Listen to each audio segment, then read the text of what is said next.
अस्सलाम वालेकुम, मेरा नाम मोहम्मद शुएब है और आप देख रहे हैं शेबी बिटकॉइन यूट्यूब चैनल। आज के दिन मेरा टॉपिक जो है वो कोर्स के हवाले से है। हमने एक कोर्स जो है लॉन्च किया है जिसमें हम बिगिनर से एक्सपर्ट बनाने तक आपको लेके जाएँगे और उसमें टोटल शुरू से लेकर बिल्कुल बेसिक से एंड तक जो है मैं आपको सिखाऊँगा। तो ये उस कोर्स की पहली वीडियो है। इस वीडियो में हम ब्लॉकचेन को और बिटकॉइन को डिस्कस करेंगे। ब्लॉकचेन क्या होती है सबसे पहले इस पर बात करते हैं। ब्लॉकचेन एक सिक्योर, डिसेंट्रलाइज्ड और ट्रांसपेरेंट टेक्नोलॉजी होती है।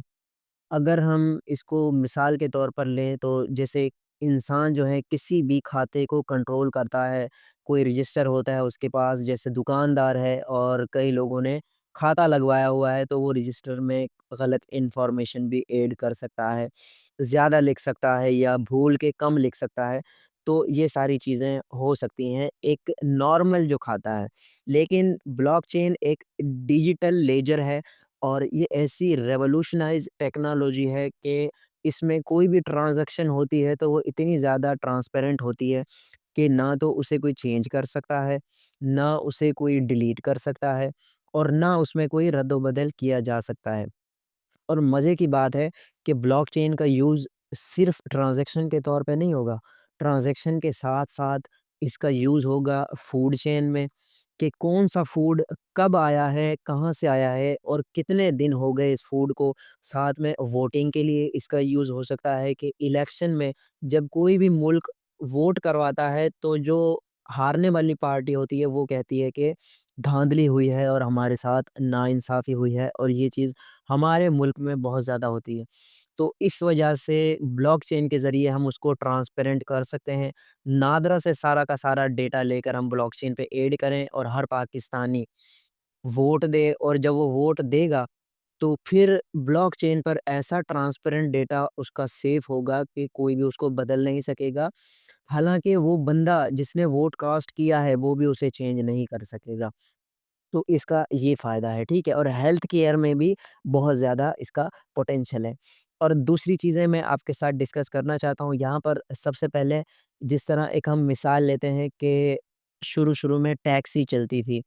टैक्सी या रिक्शे चलते थे और इनसे जब हम सबसे पहले तो हमें सड़क तक जाना पड़ता था पैदल और उसके बाद इन्हें रोकना पड़ता था और इनसे बातचीत करना पड़ती थी। इन्हें कहना पड़ता था भाई आप अगर वहाँ जा रहे हैं तो बताएँ। एक तो अगर वो जा रहे होते थे तो फिर हम उनसे रेट डिसाइड करते थे और अगर रात का टाइम है तो बहुत ज़्यादा रेट ले रहे हैं या फिर ऐसा उनको लग रहा है कि अभी रश का टाइम है तब भी बहुत ज़्यादा पैसे माँग रहे हैं और कस्टमर की कोई अपनी मर्ज़ी नहीं थी, वो काफ़ी हद तक मजबूर था। लेकिन यहाँ पर टैक्सी को रिप्लेस किया उबर ने। उबर में क्या सहूलियत मिली हमें? नंबर 1 तो हम घर पे बैठे उबर को बुक करेंगे, उबर की ड्राइव को बुक करेंगे और अपनी मर्ज़ी से पैसे ऐड करेंगे और वो बंदा कोई भी टाइम हो, कितनी भी दूर हो, हम हमें अपने घर से जो है वो पिक करेगा और जहाँ की लोकेशन हम डालेंगे, वहीं पर वो हमें ड्रॉप करेगा। तो ये एक रेवोल्यूशन था टैक्सी के हिसाब से उबर में, ठीक है? और उसके अलावा एक और चीज़ थी, वो था कि जब हमारे पास ईमेल नहीं था और ये टेक्नोलॉजीज़, स्मार्टफ़ोन्स नहीं थे, तो उस वक़्त खतूत जो है वो जाया करते थे और हम जो है किसी भी बड़ी दूर जगह से ख़त लिखते थे अपने प्यारों को और वो ख़त जो है 3 दिन में, 4 दिन में पहुँचता था। कभी ऐसा होता था कि वो पहुँचता भी नहीं था और उसके बाद उसे आने में जो है बहुत ज़्यादा टाइम लग जाता था, कई-कई दिन लग जाते थे, उसके बाद हमें वापस उसका जवाब मिलता था। लेकिन क्या हुआ कि ईमेल आया। अब ईमेल ने क्या रिवॉल्यूशन किया इस इंडस्ट्री में कि फ़ौरन से आप जो है किसी भी बंदे का ईमेल एड्रेस लिखें, अपना मैसेज लिखें और उसके बाद सेंड कर दें। एक तो ये फ्री ऑफ कॉस्ट होता था और उसके साथ-साथ फ़ौरन मिल जाता था और फ़ौरन आपको जवाब मिल जाता था। तो आप एक चीज़ सोचें ना कि एक चीज़ आपके पास पहुँच रही है 10 दिन में, फिर जो है आप भेज रहे हैं तो उसका जवाब मिलेगा 10 दिन में और एक चीज़ है आपने फ़ौरन मैसेज भेजा उसमें आप तस्वीर भी भेज सकते हैं, कोई डेटा भी भेज सकते हैं, पीडीएफ फाइल भी भेज सकते हैं। तो इस तरह से इसको रिवॉल्यूशनाइज़ किया ख़त के हिसाब-किताब को ईमेल ने, ठीक है? और इसी तरह जो है अब हम बिटकॉइन की बात करते हैं कि बिटकॉइन क्या चीज़ है? ब्लॉकचेन को चलाने के लिए कोई ना कोई नेटिव टोकन होना चाहिए था। तो उसको नेटिव टोकन यूज़ करने के लिए बिटकॉइन का इन्वेंशन हुआ 2009 में, जो कि सतोशी नाकामोटो नाम के बंदे ने इन्वेंट किया, ठीक है? और उसके बाद ब्लॉकचेन का ये जो बिटकॉइन करेंसी है, इसकी बहुत ज़्यादा ख़ुसूसियात हैं। नंबर 1 तो ये है कि आप जो है जिस तरह टैक्सी को उबर ने रिप्लेस किया और लेटर को ईमेल ने रिप्लेस किया, बिटकॉइन जो है वो बैंक्स को रिप्लेस करेगा। सबसे पहले ये ट्रांज़ैक्शन के ज़रिए करेगा, किस तरह कि बिलफ़र्ज़ हमें अगर कोई ट्रांज़ैक्शन करनी है, किसी दूसरे मुल्क में करनी है या किसी दूसरे शहर में करनी है, तो उसमें सबसे पहले बैंक जो है वो अपने चार्जेज़ लेता है और ऑलमोस्ट टू पूरी जो हमारे पास अमाउंट होती है उसका 5% 2% या 10% बहुत ज़्यादा फ़ीस चार्ज की जाती है और उसके साथ-साथ 2 से 3 दिन अगर किसी दूसरे मुल्क में हम ट्रांज़ैक्शन कर रहे हैं, तो 2 से 3 दिन में वो ट्रांज़ैक्शन पहुँचती है और उसके बाद जो है हम सैटिस्फाइड होते हैं कि हाँ, अब हमारा पैसा वहाँ पहुँच गया है। लेकिन सेम वही चीज़ जो टैक्सी और उबर में चल रही थी हमारे पास कि इतने ज़्यादा दिन भी लग रहे थे, परेशानी भी हो रही थी और पैसा भी लग रहा था। यहाँ पर बिटकॉइन का जो इन्वेंशन है वो इसलिए हुआ कि अगर आपको किसी दूसरे मुल्क में चाहे $50,000 भी भेजने हैं किसी को, तो सबसे पहले तो वो विदिन अ सेकंड जाएँगे। कोई आपको 2 मिनट, 3 मिनट लग जाएँगे, फ़ौरन से अमाउंट जो है जहाँ आप भेजना चाहते हैं वहाँ पर पहुँच जाएगी। और उसके बाद बहुत ही मिनिमम फ़ीस लगेगी। ऑलमोस्ट $1 या बिलो $1 आपकी फ़ीस लगेगी, ठीक है? और उसके बाद जो है आपको बहुत ज़्यादा वेट भी नहीं करना पड़ेगा, बहुत ज़्यादा फ़ीस भी नहीं भरनी पड़ेगी। और इतना ट्रांसपेरेंट ये डेटा है कि बीच में कहीं आपकी ट्रांज़ैक्शन फँसेगी भी नहीं कि जिस तरह बैंक्स में फँस जाती है, विथड्रॉ नहीं होती या ऐसे कई मामलात हो जाते हैं। तो ये चीज़ जो है बिटकॉइन का मेन यूज़ केस है और इसी वजह से बिटकॉइन को डिजिटल गोल्ड भी बताया गया है। एक टाइम था कि ब्लैक रॉक जो अमेरिका की एसेट मैनेजमेंट टॉप कंपनी है, उनका कहना था कि बिटकॉइन जो है वो स्पेकुलेटिव टोकन है और ठीक नहीं है ये, हम इसे जो है कभी भी रिज़र्व में नहीं रखेंगे और कभी भी इसका इस्तेमाल नहीं करेंगे। उसके अलावा डोनाल्ड ट्रंप थे जो कि हालिया अमेरिका के सदर हैं। उन्होंने 2017 में कहा था कि बिटकॉइन जो है वो बस एक शिट मनी है और इसका कोई यूज़ केस नहीं है। अब आप हैरान हो और अगर आप अवेयर हैं मार्केट से तो मैं आपको बता दूँ कि ब्लैक रॉक ने बिटकॉइन का ईटीएफ लॉन्च कर दिया है और डोनाल्ड ट्रंप ने अमेरिका के स्ट्रेटेजिक रिज़र्व में इसे रखने का कहा है। जिस तरह कोई भी मुल्क अपने पास रिज़र्व में कुछ एसेट रखता है तो डोनाल्ड ट्रंप ने कहा है कि हम इसे स्ट्रेटेजिक रिज़र्व में रखेंगे।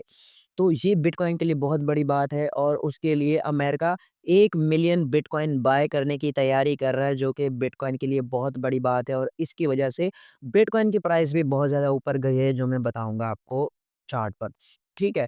और उसके अलावा एक और चीज़ है कि बिटकॉइन को लीगल टेंडर भी कई मुल्क ने अनाउंस किया है, यानी कि वहाँ पर आप बिटकॉइन के ज़रिए बाइंग और सेलिंग कर सकते हैं। ये भी एक बिटकॉइन का बहुत अहम यूज़ केस है कि बिटकॉइन को एज़ अ परचेज़, यानी कोई भी चीज़ आपको खरीदनी हो तो आप बिटकॉइन देकर वो चीज़ ले सकते हैं या कोई भी चीज़ आपको बेचनी है तो आप बेच के बिटकॉइन ले सकते हैं। अच्छा, यहाँ पर बैंक्स का और बिटकॉइन का कंपैरिज़न किया गया है, वो थोड़ा-सा मैं कर दूँ कि यहाँ पर ये जो है बिटकॉइन माइन होता है कंप्यूटर्स के ज़रिए। यानी इसे माइन करने के लिए कोई भी बंदा, कोई भी एक आदमी इसे माइन कर सकता है। इसके लिए ग्राफ़िक कार्ड होने चाहिए आपके पास, इलेक्ट्रिसिटी होनी चाहिए और एक अच्छा-सा कंप्यूटर होना चाहिए और आप बिटकॉइन माइन कर सकते हैं। अच्छा, बिटकॉइन माइन कैसे होते हैं? बिटकॉइन माइन होते हैं कि कोई भी जो कंप्यूटर है, वो जब ग्राफ़िक कार्ड्स के ज़रिए स्टार्ट होगा, तो वो ट्रांज़ैक्शंस को वेरीफ़ाई करेगा और जब वो ट्रांज़ैक्शन को वेरीफ़ाई करेगा, तो उसकी वजह से ट्रांज़ैक्शन वेरीफ़ाई करने पर उसको जो है रिवॉर्ड मिलेगा, तो इस तरह बिटकॉइन माइन होता है। तो बिटकॉइन तो माइन होता है जिसे कोई भी कर सकता है और जो बैंक्स हैं, वो गवर्नमेंट के ज़रिए इश्यू होते हैं। यानी उन्हें गवर्नमेंट बनाती है और बिटकॉइन जो है वो डिसेंट्रलाइज़ है। बिटकॉइन पर किसी का भी कंट्रोल नहीं है। कोई एक आदमी इसे कंट्रोल नहीं कर सकता। मतलब जितना बड़ा आदमी हो, जितना मतलब उसके पास सोर्स हो, पावर हो, कोई भी बंदा बिटकॉइन को डोमिनेट नहीं कर सकता। सिर्फ़ ये कर सकता है कि बिटकॉइन को सेल कर दे और जब वो बिटकॉइन को सेल करेगा तो बिटकॉइन की प्राइस थोड़ी-सी नीचे आ जाएगी, क्रैश कर जाएगी लेकिन दोबारा से स्टेबल हो जाएगी। तो इसको डिजिटल गोल्ड भी कहा जाता है। अब बैंक्स जो हैं, वो होते हैं हमारे पास सेंट्रलाइज़, यानी कि स सब इंसान उसे मैनेज कर रहे होते हैं। और बैंक की जो करेंसी है वो है हमारे मुल्क में पीकेआर। पीकेआर को जितना मर्ज़ी छापते रहें, जितना ज़्यादा उसकी सप्लाई बढ़ाते हैं, हमारे पास पीकेआर मुसलसल जो है डिक्रीज़ हो रही है पीकेआर की वैल्यू। और दूसरी बात, आपको अगर पता है तो बहुत अच्छी बात है, अगर पता नहीं है तो मैं आपको बता दूँ कि जब भी कोई बैंक डिफ़ॉल्ट होता है, तो उस वक़्त क्या होता है कि बैंक जो है अपने सारे जो भी उसके कस्टमर होते हैं, उनको एक स्पेसिफ़िक अमाउंट देता है। यानी किसी के 10 लाख रुपए हैं, तो बैंक कहता है कि हम जो है हर यूज़र को सिर्फ़ 2-2 लाख रुपए देंगे या 1-1 लाख रुपए देंगे, क्योंकि हम बैंकरप्ट हो चुके हैं, तो अब हमारे पास पैसे नहीं हैं। यानी अगर आप बैंक के आश्रय में रहते हैं तो आपका नुकसान होने के चांसेस बहुत ज़्यादा हैं, क्योंकि ये सेंट्रलाइज़्ड अथॉरिटी है। और डिसेंट्रलाइज़्ड बिटकॉइन में अगर आपके पैसे हैं तो आपके पर्सनल वॉलेट में हैं, और आपका पर्सनल वॉलेट कोई आपसे नहीं ले सकता, कोई आपसे छीन नहीं सकता, कोई उसे मैनेज नहीं कर सकता, वो सिर्फ़ आपके पास रहेगा, ठीक है? और बिटकॉइन की जो सबसे बेस्ट चीज़ है वो है अनलिमिटेड सप्लाई नहीं है इसकी, लिमिटेड सप्लाई है। यानी बिटकॉइन जो है वो सिर्फ़ थोड़े से हैं, यानी कि 21 मिलियन बिटकॉइन है, और उसके बाद बिटकॉइन इस दुनिया में माइन नहीं होंगे। फिर जिसके पास बिटकॉइन होगा उसी के पास बिटकॉइन की पावर होगी।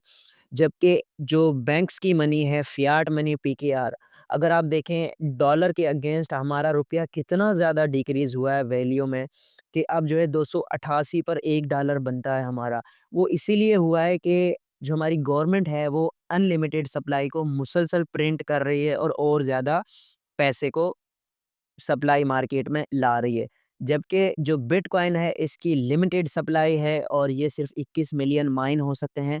इसके अलावा ये माइन नहीं हो सकते, तो इस वजह से जो है हमारे पास बिटकॉइन एक बिल्कुल सिक्योर और ट्रांसपेरेंट है, कि इसमें कोई भी गड़बड़ नहीं हो सकती। कोई भी बंदा जितना मर्ज़ी चाहे इसे जो है वो मिंट या माइन नहीं कर सकता एक हद से ज़्यादा।